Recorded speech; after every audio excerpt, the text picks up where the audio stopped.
Hi, everybody. This is Phil Travis, and this week's lesson is on the Industrial Revolution. The Industrial Revolution was an absolutely transformative development in human history. The Industrial Revolution makes the world that we know today, from sprawling cities to interchangeable parts that make it possible for you to have automobiles, your cell phone, a computer, and so forth. It transformed warfare, industrial warfare. It led to and facilitated in some ways massive genocides, massive loss of life in war. It facilitated tremendous destruction of environment, but then also simultaneously improved the living span of the people of the world. People began living longer. People's diets improved as agricultural productivity went up. And so the Industrial Revolution is an incredibly transformative period of time. It's something that had tremendous negative consequences from one way of looking at it. Mass extinctions of animals, genocides, unbelievable scale of death in warfare, destruction of the environment, exploitation of lower class workers, and so forth. And then on the flip side of it, the Industrial Revolution is also the thing that creates your world today. It makes mass consumer culture possible. It creates all of the technologies that you use in a day-to-day life. It extends people's lives. Agricultural productivity goes up. People live longer. So it's a tremendously important period of time, and um, one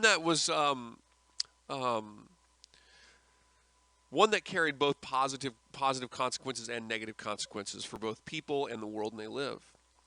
If you look here, if you look at the picture down in the left-hand, screen, you'll see one of the consequences of the unregulated Industrial Revolution: children laboring in a coal chute, basically, and you can see the filth in the air, and you can see the bosses, if you will, or the managers overlooking these kids, and you can see that he's holding a stick to ensure that the kids are not stealing a chunk of coal um, or stepping out of line in another way.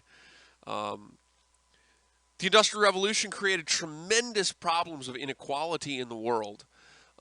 It absolutely created a massive gap in social inequality in the world.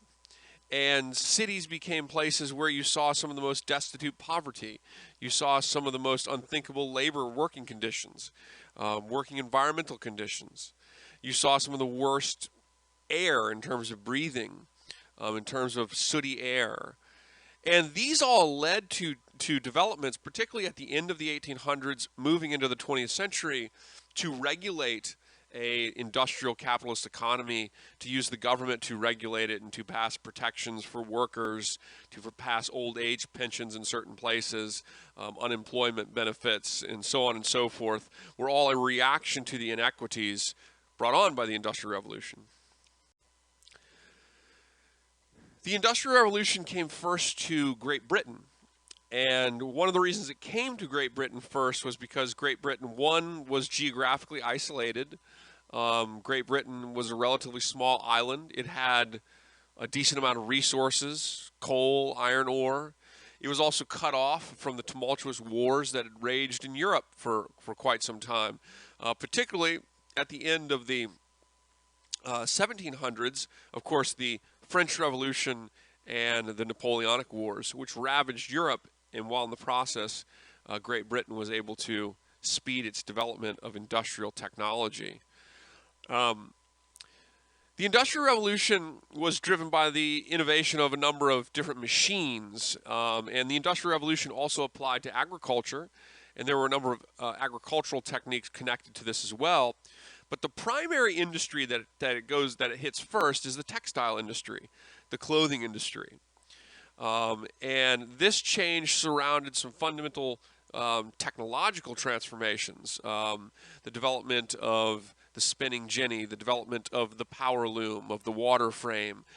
These types of technologies drove the mechanization of the textile industry.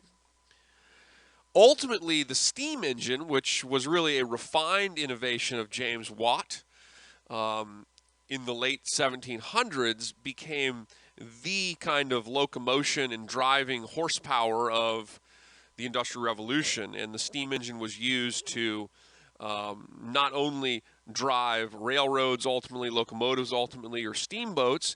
It also became used in the various manufacturing industries, including the textile industry. Prior to that, the textile mills were primarily driven by water power, so they were located on rivers and they were driven by water power. But the steam engine, which was originally designed to pump water out of deep mines in England, the steam engine will ultimately become perhaps the most significant innovation for the 1800s, as it really drives locomotion and it drives manufacturing at a rapid pace. Now, in the process, of course, what this does is it actually undermines workers. The textile industry used to be something that there was a very significant skilled group of people that operated the textile manufacturing sector in the old world. This was part of what's called the putting out system. So much of the making of cloth was actually done in people's homes. And so people labored in their homes. The men and women labored collectively on the work. It was kind of a contracted out type of industry, contracted out from a company that made clothes. And that was a highly skilled and timely process. And as a result of that, textile workers before the Industrial Revolution made a fairly decent earning for what they did. With the Industrial Revolution, with the industrialization of the textile industry, those skilled laborers, their careers are basically, or their skill is basically made irrelevant. And instead, anybody who works in the textile industry has to now leave home, live at a factory complex, work under the guidelines of a boss who sets rigid time hours. Usually at this time, the work hours would have ranged from 10 to 12 hours a day, maybe an 8-hour Saturday and Sunday off. The work was loud, it was dangerous, it was monotonous. Women used to get something like black lung. Women made up the primary workforce in the textile industry.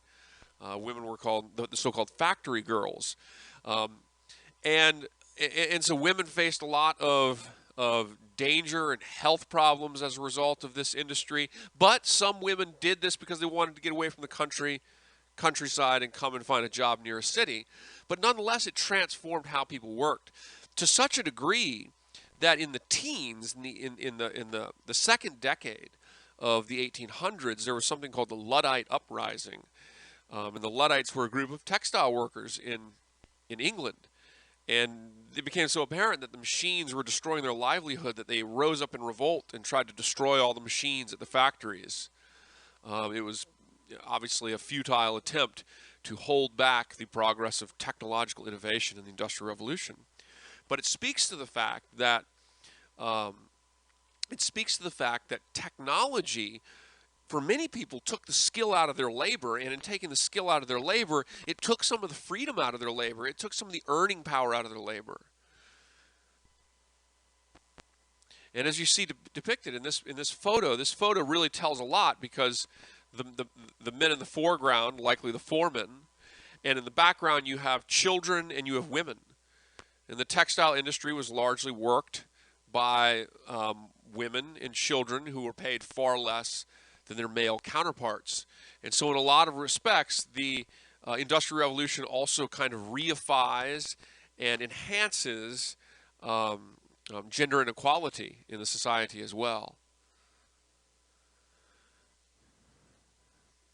Really, the reason that you see the Industrial Revolution come to Great Britain first has to do with the fact that there were abundant resources, coal and iron ore.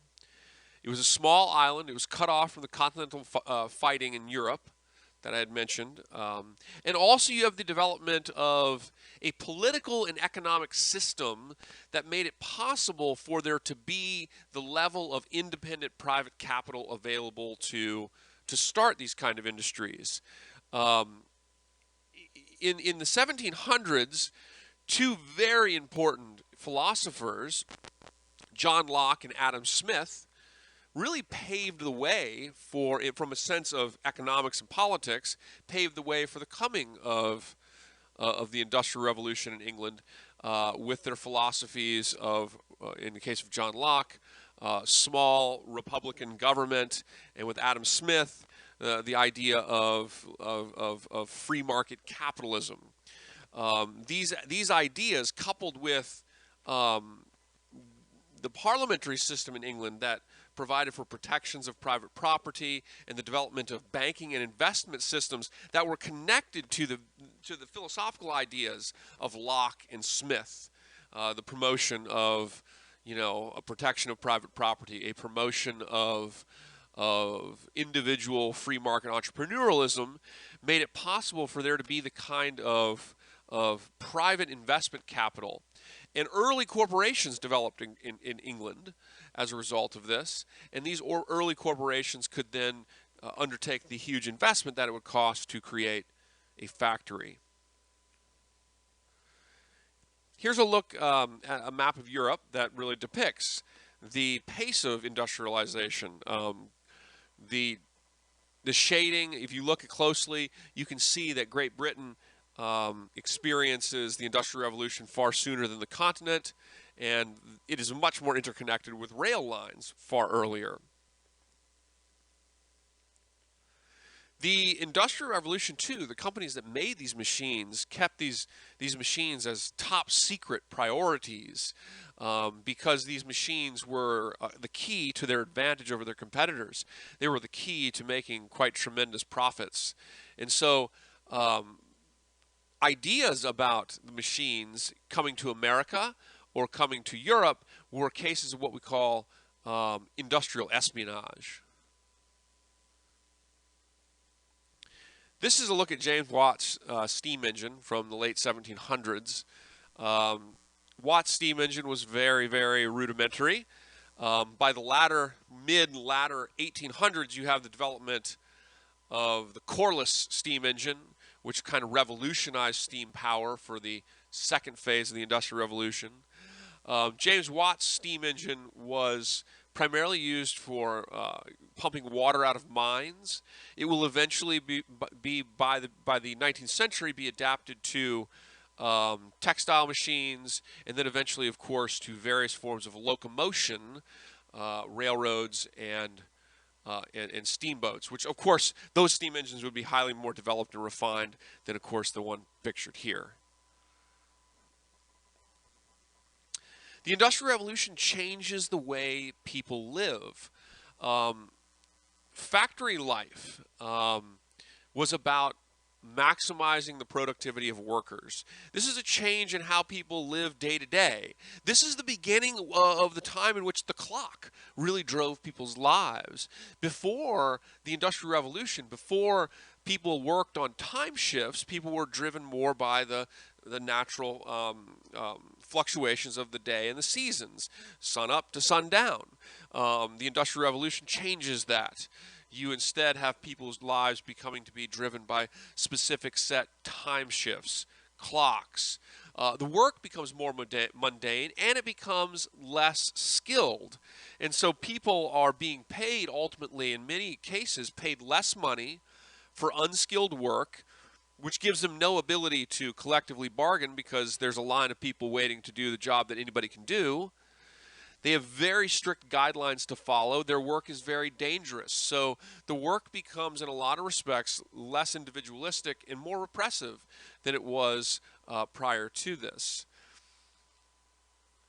One of the effects that you see on culture as a result of this is the development, in some cases, of the concept of sin as being associated with laziness and or wastefulness. Instead, discipline becomes a very critical component to ideas of religion and faith. And also, women are increasingly pushed towards domestic role. Now, the working class women often left their homes and they went to work in textile mills and so forth. If a woman became married, the ideal was that she wouldn't work. Working class women sometimes, of course, had to continue to work, but any woman that was considered to be of middle or upper class station were increasingly encouraged to be domestic, to stay at home, to care for the interests of their family and their husband, and to effectively sacrifice their any desire for individual public sphere life. And so now there were roots in this that went further back, of course, but the Industrial Revolution really reified these kinds of constructs of gender norms in society, and they encouraged women to be increasingly feminine and submissive to the man.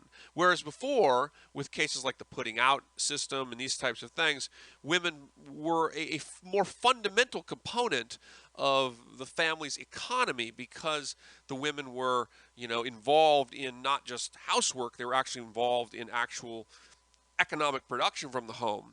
Well, now women are encouraged to take this more subservient, submissive, and domestic role, while the man comes to increasingly dominate the public sector and the economic sector. So it really fundamentally changes how people live. Locomotion in the 1800s was driven by the steam engine, the railroad, and the steamship. The locomotive, the railroad locomotive, and you see here these pictures are two very refined examples of this technology. But the locomotive began as a kind of scientific curiosity with Richard Trevithick's locomotive in 1804.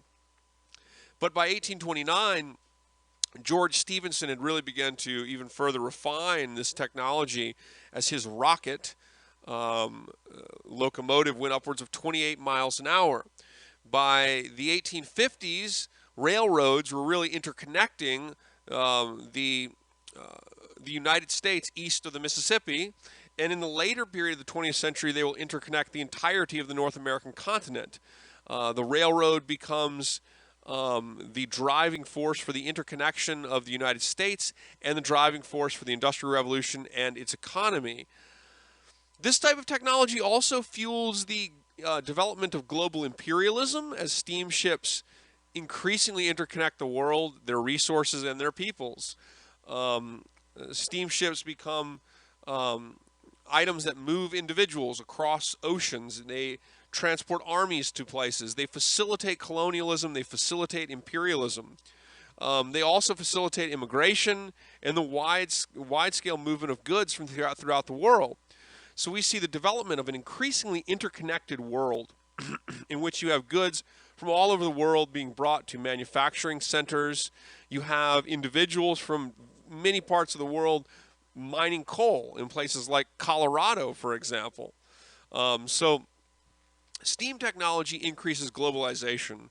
It interconnects large areas. It facilitates the widespread moving of resources and goods associated with the Industrial Revolution. And it facilitates an increasing imperialism in the developing world and overall accelerates globalization.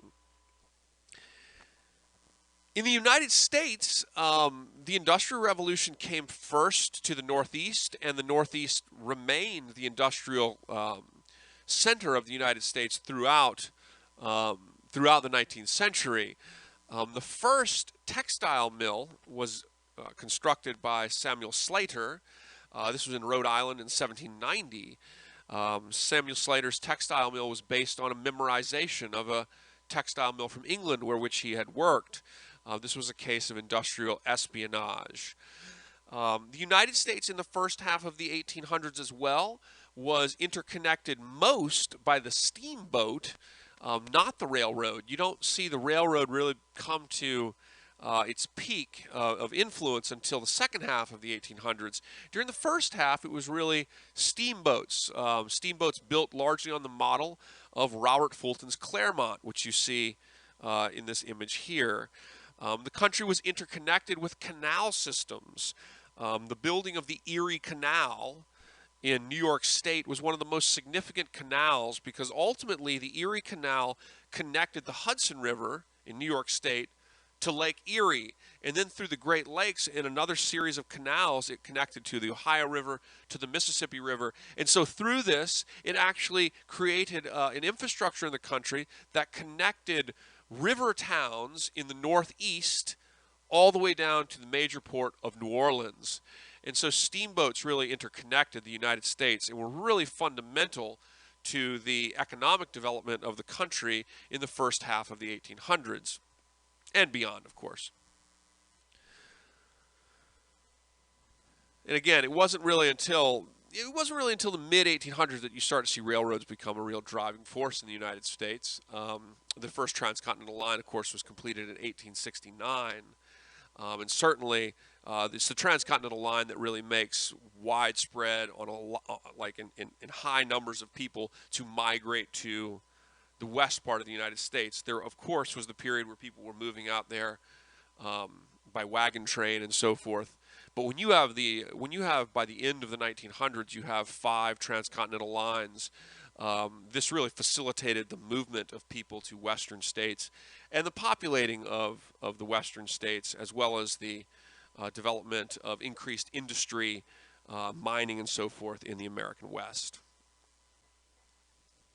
The Industrial Revolution also transformed war. Eli Whitney, who is associated with 2 major American innovations during the Industrial Revolution, one, the cotton gin. The cotton gin, which was a kind of convenient way to remove seeds from cotton.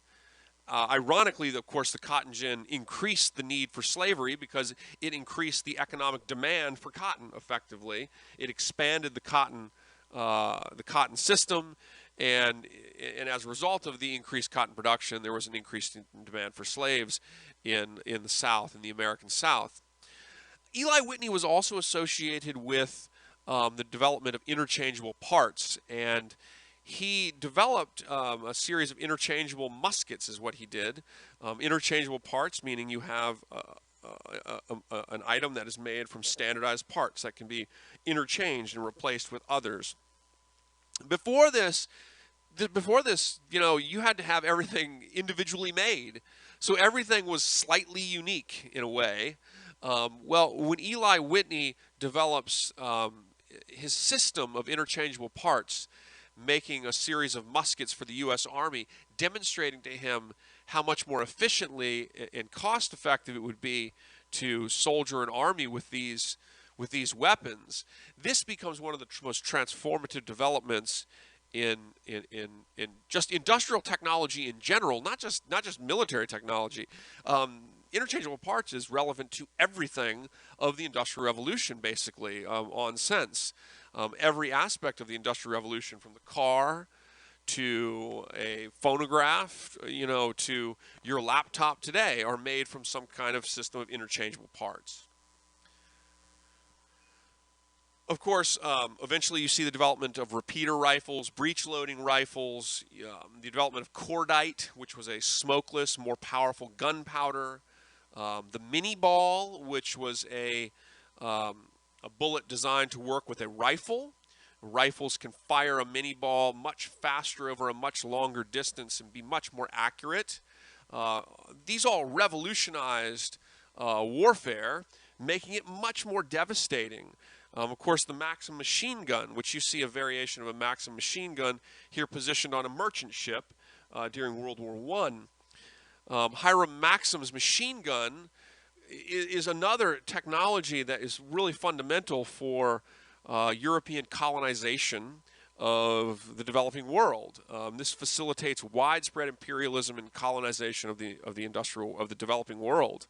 And the consequences are not only global imperialism, but also a much more destructive and deadly brand of warfare. It's with these industrial technologies that you'll see, for example, in the Civil War, the usage of the mini ball is one of the biggest factors in why during the Civil War you saw battles like the Battle of Shiloh Church or the Battle of Antietam or Gettysburg, where you have thousands and thousands of people killed in battles. These were unthinkable numbers. When you get to World War I and then World War II, the levels of casualties in single battles is absolutely unthinkable. And it's because of this change in warfare, the industrialization of the implements of war. The Industrial Revolution changed society as well. As a result of the Industrial Revolution, population increases. While on one side you have destitute poverty, incredible inequality gaps, you have people on one side of the Industrial Revolution that are in the absolute most desperate situation one could imagine. But overall, it is ultimately creating more productive farming, which is creating more food, better diet for many people, causing people to be less susceptible to illness, and ultimately raising the lifespans of people. In this period, industry, like in the United States, existed in pockets. The United States is not a primarily urban country until after 1920, is the period when more people are living in a city in the United States than they are in the countryside. Population increase also with technology. You see increasing immigration to places like North America from Europe. So North America really became a great outlet for migrants coming from the old world to the new. The Industrial Revolution drove urbanization. London becomes in the 1800s a city of over 1 million. Paris, upwards of 600,000. By 1850, half of Britain lived in cities, and it became a food importer. Now, what's life like in some of these early industrial cities? This is the end of the walking city. Before the Industrial Revolution, cities were considered what we call a walking city, which literally means you could walk from one side to the other. The Industrial Revolution brings jobs, brings factories, brings more people. Cities grow. And so it's an end of the walking city. By the early 20th century, you'll start to see the development of mass transit industries. But what is this now? What is this industrial city like? So I want to show you just a few pictures here. I won't spend a whole lot of time on these, but I want to show you what the Industrial Revolution looks like for many people. These pictures are from New York City, and they're from a what you call a muckraker's journalistic work.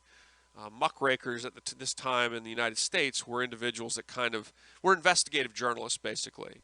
And this is from an individual named Jacob Riis, and he was a photographer, and he made a book, and the book was based on photographs of all of the poor communities that he went and visited in New York City, and it's called How the Other Half Lives.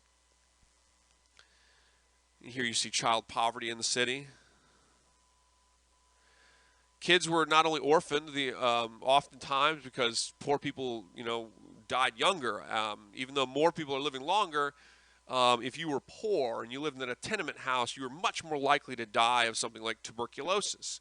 And so you had a lot of orphans on the streets of New York. And these orphans sometimes engaged in street crime, and it was a real problem in the city. Here you see several people outside of a tenement house in New York. The tenement houses were dirty, they were overcrowded, they were disease traps, they were poorly ventilated. There was one facility in terms of the bathroom on a floor, okay?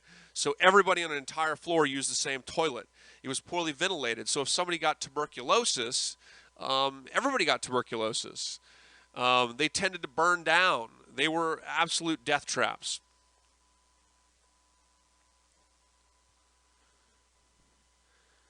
Here's another look outside of a tenement house. And you can see in this tenement house, you can see the electric pole, and that really speaks to this kind of watershed moment in technology, as by this period in the late 1890s or in the late 1800s, you're starting to see the development of newer technologies, electrification in certain places, as well as you see, in some cases, a combustion engine vehicle in the early 20th century right alongside horse and carriages.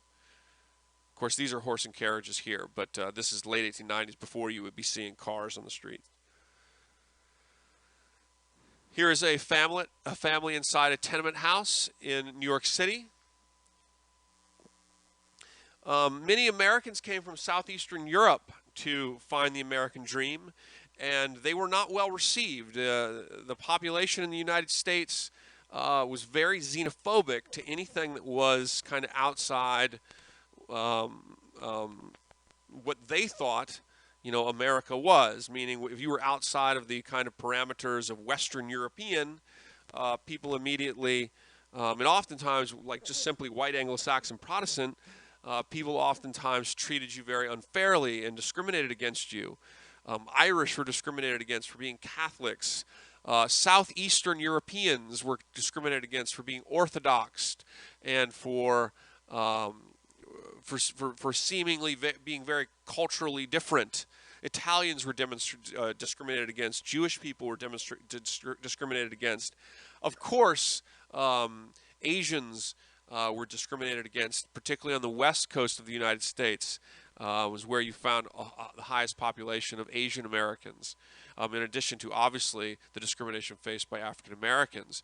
So the immigration, the kind of increasing interconnectivity caused by the Industrial Revolution, also creates a sort of crisis in the United States as people struggle with how they construct national identity. And at this time in the United States, many people constructed national identity around their perceptions of race. People often constructed national identity around whiteness. And that was, if you were determined to be a white person, it was really only through that many people regarded you as able to truly be an American. Here's another look inside of a tenement house, and you can see how the other half lives, a crowded, packed tenement house.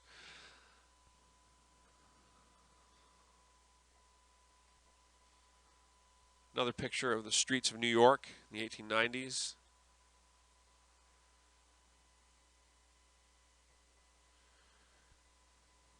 Just another example of extreme poverty in Gilded Age America, Industrial Revolution America.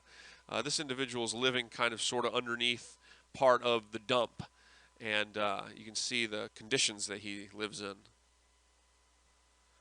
Another example of homelessness, extreme poverty that was chronicled by the muckraker Jacob Riis in New York City in the 1890s, the Industrial Revolution, which produced tremendous wealth in one respect, but underneath the surface also created tremendous inequality, and there was often tremendous problems of poverty. It was from these circumstances that the progressive era will emerge in Europe and also in the United States. This is an unlicensed 10-cent morgue saloon, and they would have called this a black and tan because it was integrated. These were illegal dive bars that you would find in New York City. In here, this is where people that were very, very destitute, impoverished would go. If you were effectively, had no place to live, you worked job to job perhaps, you would go to a 10-cent dive. And a 10-cent dive basically would serve you the leftovers from a legitimate restaurant. And so these were illegal morgue saloons is what they were called. And you could pay 10 cents and you would get a stale, moldy piece of bread. You might get a spot on the floor, maybe even a cot to sleep on. And you would get a drink of the dregs, which was kind of like the bottom of the barrel of the beer cask that the legitimate restaurants would never sell because it was not tasty. It was the bottom of the barrel. An example of cots in an illegal saloon. The Industrial Revolution created a real crisis in society. Not only a crisis over new immigrants coming to the country, but a crisis over the extremes of inequality that existed in the country, the extremes of poverty that existed in the country. Mark Twain coined this age in the United States the Gilded Age, meaning on the surface it's shiny and gold-plated, but underneath it's not what it seems. Many in society saw there to be a real problem. You have extreme wealth inequality, tremendous wealth at the top, tremendous innovation, which was good, but on the bottom you had a lot of poverty, of want, of extremes of inequality, and this was something that the society had to deal with at this time. Some groups in society dealt with this through socialism. That was their idea. There was a burgeoning socialist movement in the country, led by individuals like Eugene V. Debs, who organized, union strikes to try to help workers collective bargain for better wages. Workers in these unskilled jobs were quite poorly paid. Writers like Edward Bellamy wrote socialist novels. Edward Bellamy wrote a book called Looking Backward. And in the book, the individual in the book falls asleep in this kind of dilapidated, dirty, unfair, unjust, Gilded Age period and wakes up in a harmonious utopian world. Others in society take what's called the social Darwinist route, which we will look at this week in a couple of documents I want you to read. The social Darwinist debate was basically that you shouldn't do anything, that this was sort of the law of nature was what individuals like Graham Sumner and Herbert Spencer argued. They said, look, they said the most natural law of nature is competition, and the people that are thriving the most are doing it because they're the most competitive. And so effectively they said the wealth of the most fit should be celebrated rather than be punished with policies that would redistribute wealth. But there's a very significant debate going on in society. Do you redistribute wealth? Do you tax them and improve on the conditions of the lower class, working class peoples or not? The social Darwinists said you shouldn't do that. That would be unnatural to do that. There was a prosperity gospel movement that kind of develops at this time too, led by individuals like Russell Conwell, who used to praise the wealthy for their success, that effectively their wealth was symptomatic of the fact that God had shown their blessings upon them. Similarly, individuals suggested that poverty in some cases was indicative of sin and lack of virtue. And so this is how society is dealing with the issues of extreme wealth inequality in the country at this time. To make this short now, the United States takes a middle road on this, actually. In the early 1900s, you see the emergence of what's called the progressive movement, championed by individuals like Teddy Roosevelt. And the progressive movement sought to regulate industrialists, sought to regulate the sort of laissez-faire industrial system, and to regulate it for the best interest of consumers, for workers, and the country as a whole. And so you see with Teddy Roosevelt, William Howard Taft, and Woodrow Wilson, you see some of the most fundamental reforms to the industrial capitalist system that had ever been taken occur during those periods to improve workers' conditions, to protect consumer rights, and so forth.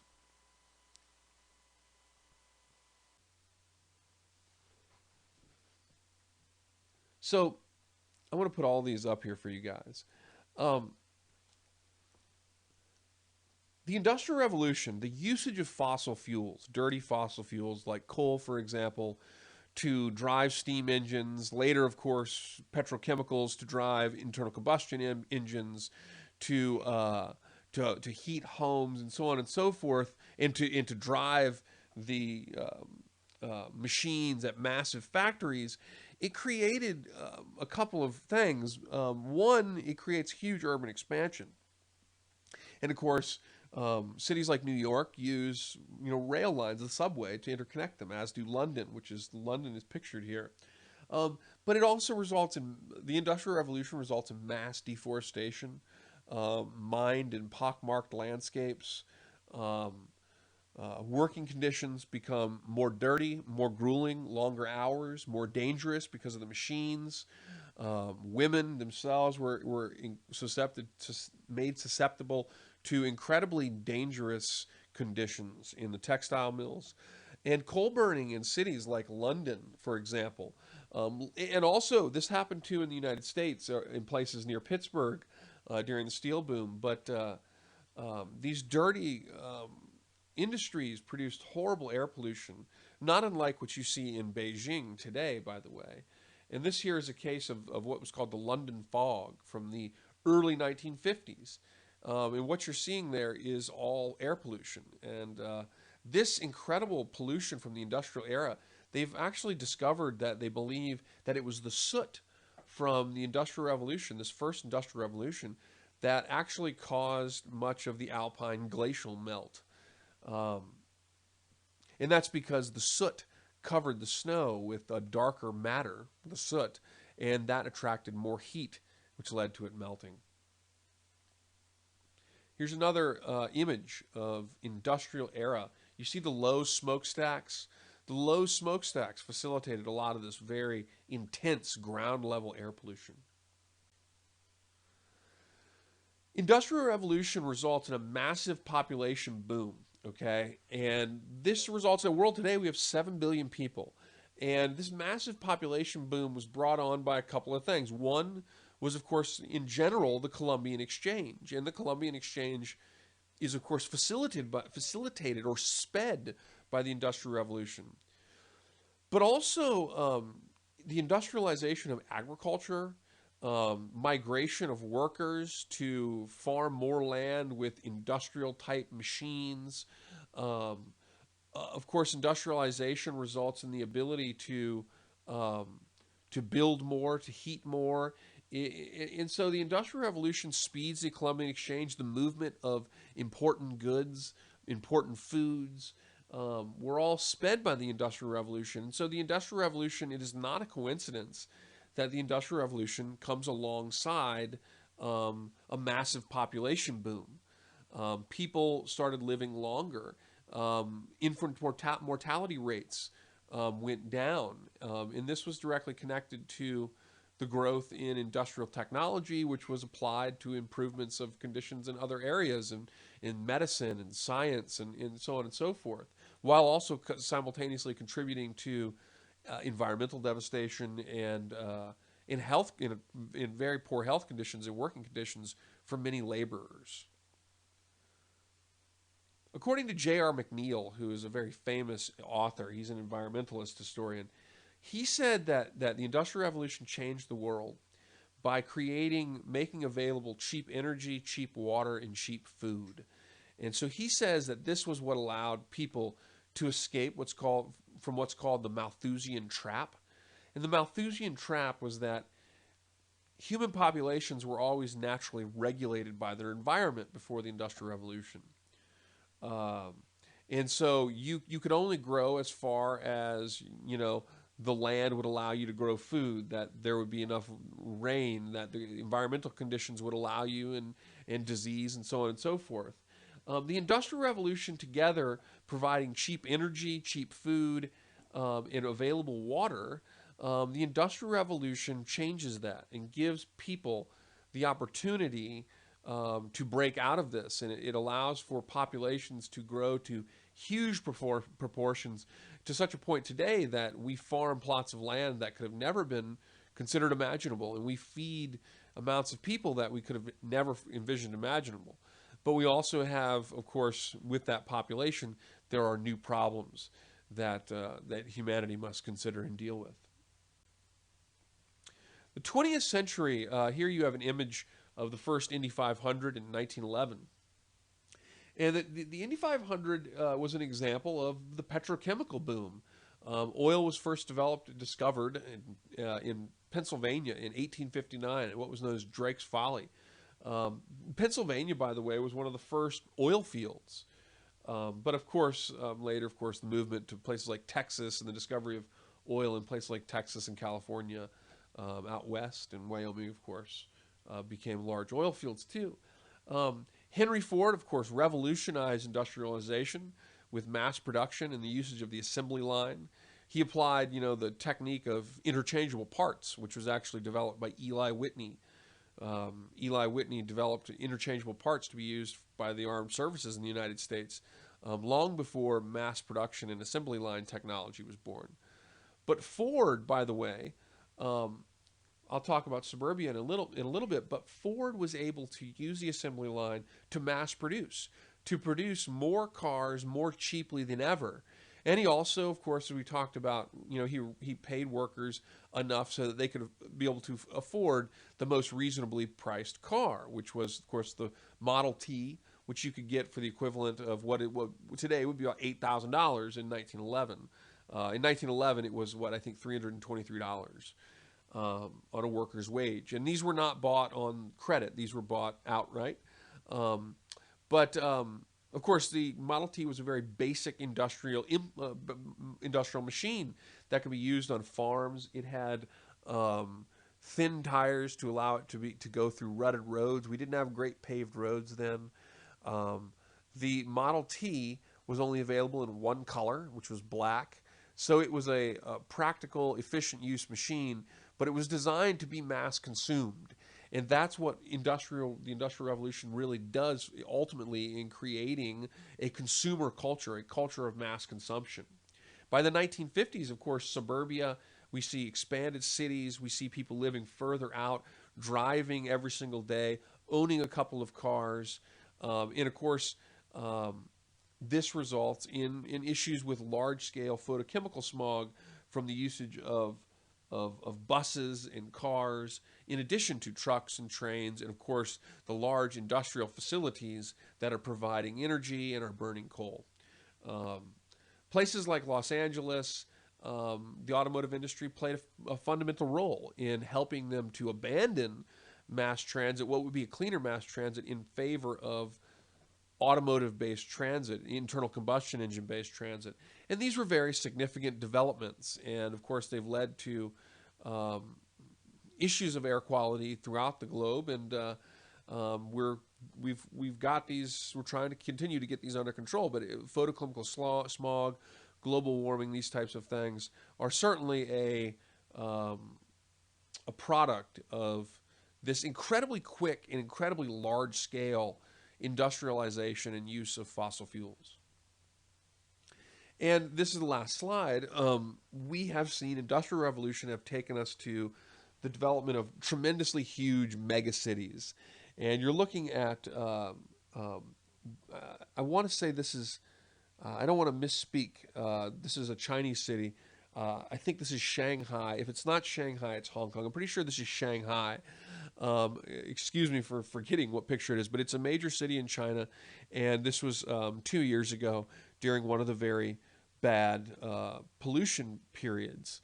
And of course, cities like Mexico City, Los Angeles have huge problems with photochemical smog. There's other factors too, geographical factors and such. And there are cases of cities that do better jobs than others. Tokyo, which I've been to, is kind of a green megacity. But we have huge problems today with pollution on a global scale.